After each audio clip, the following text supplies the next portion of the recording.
Olá pessoal, vamos fazer mais um vídeo. Para começar, antes que eu me esqueça, inscrevam-se no meu canal. Se gostarem desse tipo de conteúdo, curtam, comentem e se gostar também, compartilhem. Eu gosto de falar muito sobre a minha fé, gosto muito de ler a Bíblia e gosto de compartilhar o que eu aprendo, as reflexões, também sobre as viagens. Estou fazendo alguns vídeos aí sobre as viagens das Dolomitas, a Itália, Portugal, depois eu vou fazer, depois vou escrever no blog. Mas vamos falar hoje o que interessa, que a gente aprende também com os personagens bíblicos. O tema desse vídeo de hoje é as perguntas de Deus e as respostas dos homens. As desculpas dos homens e muitas vezes a sinceridade das mulheres. Na hora H, como você agiria? Como eu agiria?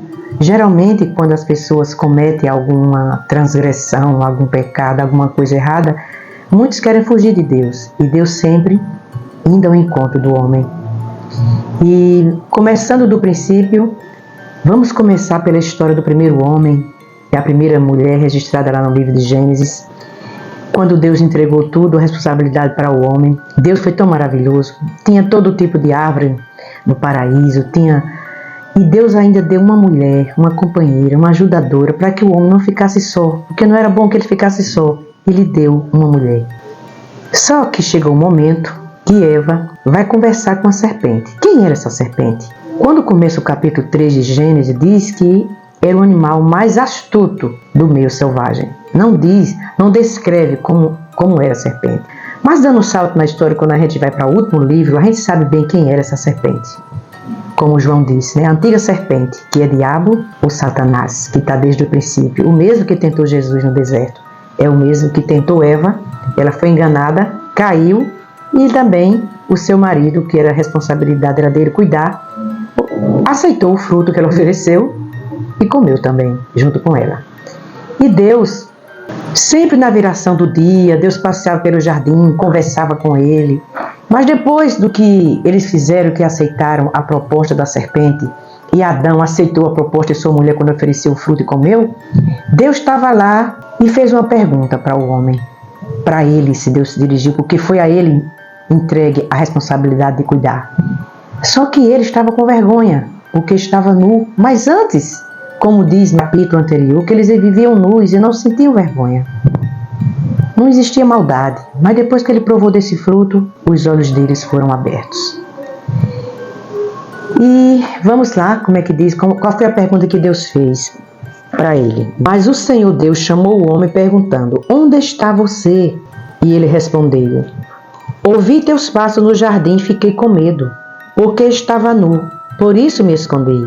Mas veja o que é que diz aqui no último versículo, capítulo 2. O homem e sua mulher viviam nus e não sentiam vergonha. Mas depois que eles provaram da árvore do conhecimento do bem e do mal, eles perderam toda santidade. E Deus perguntou, quem lhe disse que você estava nu? Você comeu do fruto da árvore da qual lhe proibi comer? Disse o homem, foi a mulher que me deste por companheiro, que me deu do fruto da árvore e eu comi.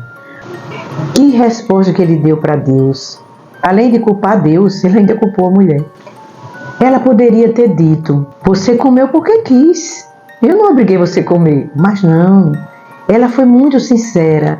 Ela disse de fato o que aconteceu. Olha o que ela responde. Porque Deus aí pergunta para ela, né? O Senhor Deus perguntou então à mulher, que foi que você fez? Respondeu a mulher, a serpente me enganou e eu comi. Veja que essa serpente, ela é mencionada no decorrer de toda a Bíblia. Ela é a antiga serpente, é o dragão, Satanás, o diabo, que como João diz lá. O próprio apóstolo Paulo descreve, deixa até de anjo de luz para enganar as pessoas. E ela foi enganada com a conversa, caiu, deu ao seu marido, ele aceitou essa proposta indecente, comeu, depois ainda foi culpar a mulher, que era para ele cuidar. Vamos para a segunda parte. Depois que eles foram expulsos do paraíso, Adão teve relações com Eva, sua mulher, e engravidou e teve o primeiro filho, foi Caim.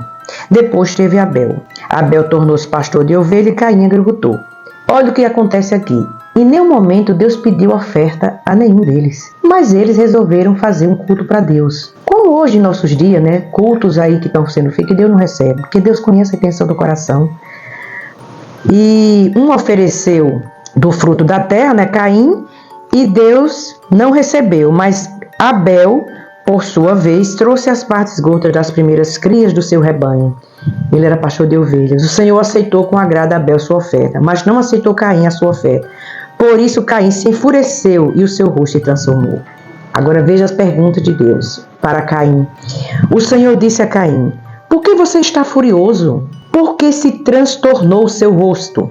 Se você fizer o bem, não será aceito? Mas se não fizer, saiba que o pecado ameaça a porta. Ele deseja conquistá-lo, mas você deve dominá-lo. Deus deu livre-arbítrio ao homem, mas Deus sabia do que ele ia fazer. Olha o que ele fez em seguida. Ele não ouviu a voz de Deus. Disse, porém, Caim a seu irmão Abel: vamos para o campo. Quando estava lá, Caim atacou seu irmão Abel e o matou. Mais uma pergunta de Deus para Caim: onde está seu irmão Abel? Respondeu ele: não sei, sou eu o responsável por meu irmão? Olhe quanta frieza, tinha matado o irmão e ainda mentiu para Deus, como se Deus não soubesse. Disse o Senhor: o que foi que você fez? Escute, da terra o sangue do seu irmão está clamando. Você vai ver no decorrer da Bíblia essa história, né? O sangue de Abel clama até hoje. Agora, amaldiçoado é você pela terra que abriu a boca para receber da sua mão o sangue do seu irmão. Quando você cultivar a terra, esta não lhe dará mais da sua força. Você será um fugitivo errante pelo mundo. Veja as desculpas de Caim. A vitimização de Caim. Olha o que ele disse para Deus. Disse Caim ao Senhor: meu castigo é maior do que eu posso suportar.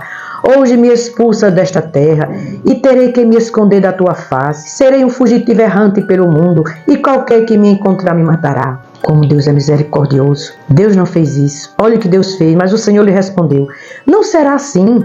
Se alguém matar Caim, sofrerá 7 vezes a vingança. E o Senhor colocou em Caim um sinal, para que ninguém que viesse a encontrar o matasse. Então Caim afastou-se da presença do Senhor e foi viver na independência de Deus, né? Aí logo em seguida você vê os descendentes de Caim. Aí você imagina, foi uma destruição total na descendência de Caim. Não foi. Eles fizeram sucesso na pecuária, na arte do bronze, na arte do ferro, eram músicos, né? Tocavam harpa e flauta, constituíram família, daí já começa a poligamia, não fala de morte, só que vamos agora para a descendência de Sete. E foi da descendência de Sete que veio Noé, e na hora H, na hora do juízo, quem foi que sobreviveu? Foi os descendentes de Caim ou foi os descendentes de Sete? Foi os descendentes de Sete, 8 sobreviveram apenas. É como o Senhor Jesus disse: de que adianta o homem ganhar o mundo inteiro e perder a sua alma, perder a salvação de sua alma. Vamos agora para uma outra história, a história de Agar e Sara com Abraão. Quando você vai para a história de Abraão, né, começa lá no capítulo 12 de Gênesis, você vê que Deus tinha feito uma aliança com Abraão, tinha dito que ele ia ser pai de muitas nações, que ele ia ter um descendente, e ele não acreditou muito, que ele já estava velho, sua mulher velha, mas Deus tinha prometido a ele. Ele perguntou se o herdeiro não podia ser o servo dele, Eliezer. Ele até disse para Deus: ó soberano Senhor, quem me darás se continuo sem filhos o herdeiro de que possui Eliezer de Damasco? E acrescentou: tu não me deste filho algum, um servo da minha casa será o meu herdeiro. Mas o Senhor deu a seguinte resposta: seu herdeiro não será esse, um filho gerado por você mesmo será o seu herdeiro. Deus tinha prometido a Abraão que ia dar um herdeiro dele. Tem que ser algo sobrenatural. Se fosse como hoje, alguém pode ter filho, vai fazer inseminação artificial para gerar filho, não tem várias maneiras, mas não era pela vitalidade dele, era pelo sobrenatural de Deus. Quando chega no capítulo 16, começa aí, 10 anos já em Canaã, e ele não acreditava mais na promessa de Deus, nem ele nem Sara, né? E aí Sara fez mais uma proposta indecente para seu marido Abraão. Veja que confusão que deu essa proposta de Sara. Veja o que Sara disse: já que o Senhor me impediu de ter filho, por sua minha serva, talvez eu possa formar família por meio dela. Abraão atendeu a proposta de Sarai. Quando isso aconteceu, já fazia 10 anos que Abraão, seu marido, vivia em Canaã. Foi nessa ocasião que Sarai, sua mulher, lhe entregou sua serva egípcia Agar. Ele possuiu Agar e ela engravidou. Quando se viu grávida, começou a olhar com desprezo para sua senhora. Então Sarai disse a Abraão: caia sobre você a afronta que venho sofrendo. Coloquei minha serva em seus braços, e agora que ela sabe que engravidou, despreza-me, que o Senhor seja o juiz entre mim e você. Eita, Sara valente, viu? Respondeu Abrão a Sarai, porque até então eles tinham esses nomes, depois que Deus mudou. Sua serva está em suas mãos, faça com ela o que achar melhor. Simples assim. Abraão era muito tranquilo, imagine. Então Sarai tanto maltratou Agar que esta acabou fugindo. Ela foi para o deserto, fugiu, sozinha, grávida. Ninguém foi atrás dela não, viu? Mas não pense, se você mora só, se você é só, Deus cuida dos solitários. Tem um salmo que depois eu vou colocar as referências do que eu estou falando e vou colocar a referência desse salmo também, que Deus cuida dos solitários. Nós não estamos só. O anjo do Senhor encontrou Agar perto de uma fonte no deserto, no caminho de Sur, e perguntou-lhe as perguntas de Deus. Agar, serva de Sarai, de onde você vem? Para onde vai? Respondeu ela. Olha a sinceridade dela, é exatamente o que aconteceu. Estou fugindo de Sarai, a minha senhora. Disse-lhe então o anjo do Senhor, volte à sua senhora e sujeite-se a ela. Disse mais o anjo, multiplicarei tanto os seus descendentes que ninguém os poderá contar. Disse-lhe ainda o anjo do Senhor, você está grávida e terá um filho, e lhe dará o nome de Ismael, porque o Senhor a ouviu em seu sofrimento.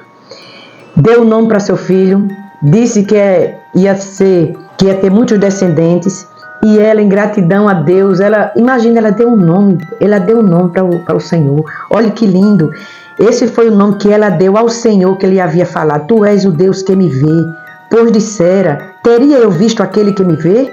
E assim ela teve o filho de Abraão, né? Voltou, cumpriu, obedeceu tudo que o anjo lhe disse, e Abraão estava com 86 anos de idade quando Agar lhe deu Ismael. Veja, ela era uma egípcia, Deus não faz acepção de pessoas, cuidou dela, que mulher essa Agar, viu? Cuidou dela, agora vem um monte de preconceituosos generalizar por causa de religião, então, tudo bem, se cumpriu essa promessa, o povo judeu se estabeleceu na sua terra, mas o povo árabe também cresceu, e de forma gigantesca. 320, se eu não me engano, eu anotei aqui, uma pesquisa que eu fiz, 360 milhões de árabes no mundo, espalhados por 23 países. E só 13 milhões em média de judeus no mundo. Nos Estados Unidos, 5,7, parece, se não me engano, 9 milhões em Israel, porque também tem um pouco mais de 2 milhões de árabes. Porque se não fosse aquela maldade que fizeram, né, com o povo judeu, 6 milhões morreram no Holocausto, essa população teria se triplicado. E ainda hoje, com certas pregações de alguns líderes religiosos, porque tem algum país ou alguns países, pelo menos um, que é a antiga Pérsia, o Irã, que fala de riscar Israel do mapa. O povo judeu só tem uma pátria, um dialeto, só tem uma nação, enquanto que graças a Deus, tem muitas nações. Mesmo assim, esse tipo de líder religioso que fica discriminando esse povo judeu, dizendo que a igreja substitui Israel, eles simplesmente estão querendo rasgar as páginas das profecias de Israel. Deus vê 3 povos na terra, os judeus, as nações e a igreja de Cristo. Mas eles, por causa da doutrina, pregam essa teologia que é antissemítica, essa teologia maligna, porque também muitos deles não acreditam no Apocalipse. E veja que se cumpriu, viu? Tá aí a história para contar. Vamos mais. Deus não abandonou. Quando vamos para o capítulo 21, mais uma vez, nesse momento aí, possivelmente, Ismael já era um rapazinho, um adolescente, já estava por volta dos seus 15, 16 anos, e foi uma grande festa que Abraão fez quando desmamou seu filho. Não diz a idade que ele foi desmamado, possivelmente com 3 anos de idade. E ele estava brincando com o seu irmãozinho, né? Rindo, brincando, dependendo da tradução. Aí Sara, como é muito brava, então mulher valente essa Sarai, viu, minha gente? Olha o que ela disse. Olha o que Sarai disse. Simplesmente. Mas Isaac não significa ele se riu? Porque quando Deus prometeu que eles iam ser pais, não acreditaram, né? Porque eles eram já velhos.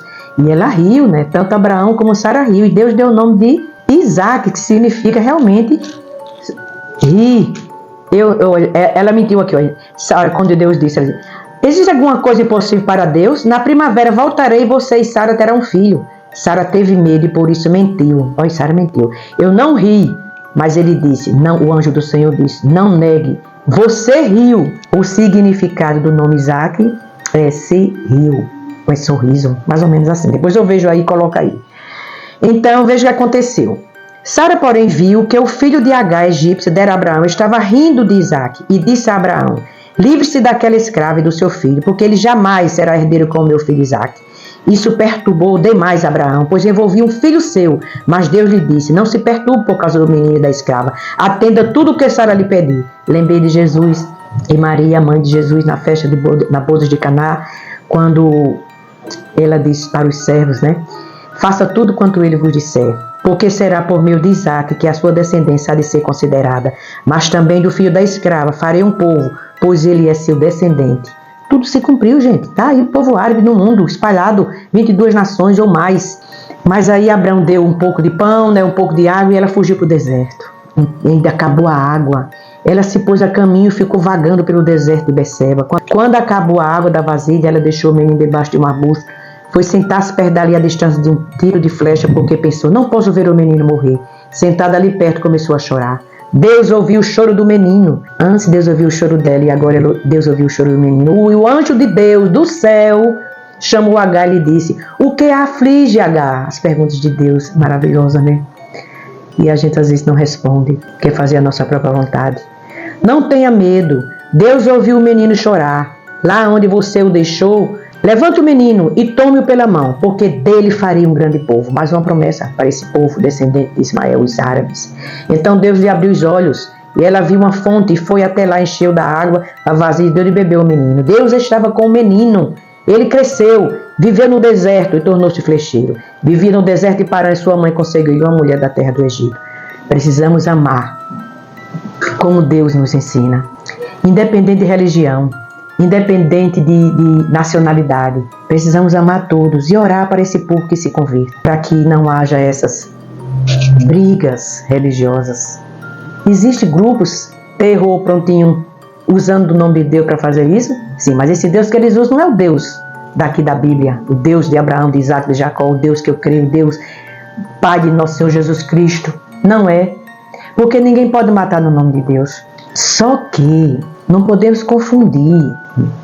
Muitos dizem assim, né, que todo o árabe é muçulmano. Não, nem todo árabe é muçulmano, nem todo muçulmano é árabe. Tem muçulmano de várias nacionalidades, como também tem árabe cristão. Assim como tem judeu ateu, tem judeu que crê em Deus. Tem judeu que já acredita em Jesus Cristo, e se não me engano o primeiro judeu foi Jesus, né? Jesus que veio ao mundo. E o primeiro que se converteu a Cristo foi Pedro, né? Ele era judeu. E tem muitos hoje judeus se convertendo também. Então não vamos amar as pessoas por causa da religião, vamos amar como Deus nos ensina a amar. Porque essa questão de ficar tomando partido só divide. Vamos orar por eles, tanto os árabes como o povo judeu. Vamos orar, vamos evitar essas brigas, porque só fomenta o antissemitismo. E também contra o povo que tem suas crenças lá. Quem convenceu do pecado, da justiça, do juízo é o Espírito Santo. Não adianta a gente brigar aqui na internet por causa de religião, que não vai. Sabe por que Deus não aceitou as obras dele? Porque não sejamos como Caim, que pertencia ao maligno e matou seu irmão. E por que o matou? Porque suas obras eram más, e seu irmão eram justas. Tem muitos aí fazendo um culto para Deus, Deus não está recebendo, Deus conhece a intenção do coração. Então, adore a Deus com toda a sua alma, com todo o seu ser, porque Deus conhece a motivação do seu coração. E o único Salvador é Jesus Cristo.